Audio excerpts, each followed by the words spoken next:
આપણે ફરી પાછો એક પોઈન્ટ વાળો ગુણાકાર આપણે આજે બેઝિક મેથડમાં જોવાનો છે. રકમ છે 2.53 ગુણ્યા 1.24. આવી કોઈ રકમ હોય તો સૌપ્રથમ તો આપણે શું કરવાનું, પોઈન્ટને આપણે જોવાનો નથી. ધારો કે પોઈન્ટ જે છે એ છે જ નહીં એવું લેવાનું. તો આપણે સાદો ગુણાકાર કઈ રીતે કરશું, 3 આંકડા છે ગુણાકારમાં એટલે 2 શૂન્ય લેશું.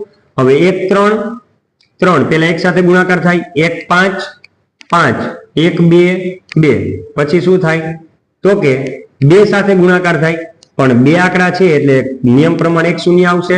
2 3 6 2 5 10 10 નું શૂન્ય વધી પડી 1 2 2 4 4 ને 1 5 2 સાથે ગુણાકાર થઈ ગયો. હવે થશે 4 સાથે ગુણાકાર, 4 3 12 12 નો બગડો વધી પડી 1 4 5 20 20 ને 1 21 21 નો એકડો વધી પડી 2 4 2 8 8 ને 2 10.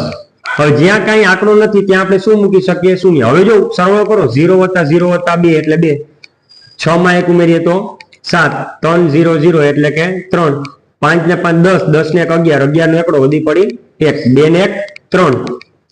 હવે આ તો થયો સાદી રીતે ગુણાકાર, પણ આપણે પોઈન્ટ વાળો ગુણાકાર હતો તો પોઈન્ટ જ્યાં જ્યાં હતા ત્યાં ફરી પાછા મૂકી દઈએ આપણે અહીં. હવે અહીંયા પોઈન્ટ પછી કેટલા આંકડા હતા, 2 આંકડા.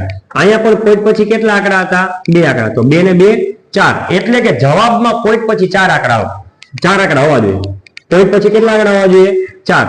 પોઈન્ટ પછી 2 આંકડા, પોઈન્ટ પછી 2 આંકડા એટલે 2 ને 2 4 એટલે પોઈન્ટ પછી જવાબમાં 4 આંકડા રાખી દો એટલે આપણો ફાઇનલ આન્સર થશે 3.1372. તમારે કમેન્ટમાં 4.79 ગુણ્યા 1.57 આ પોઈન્ટ વાળો ગુણાકાર જે છે એનો તમારે કમેન્ટ સેક્શનમાં જવાબ આપવાનો છે.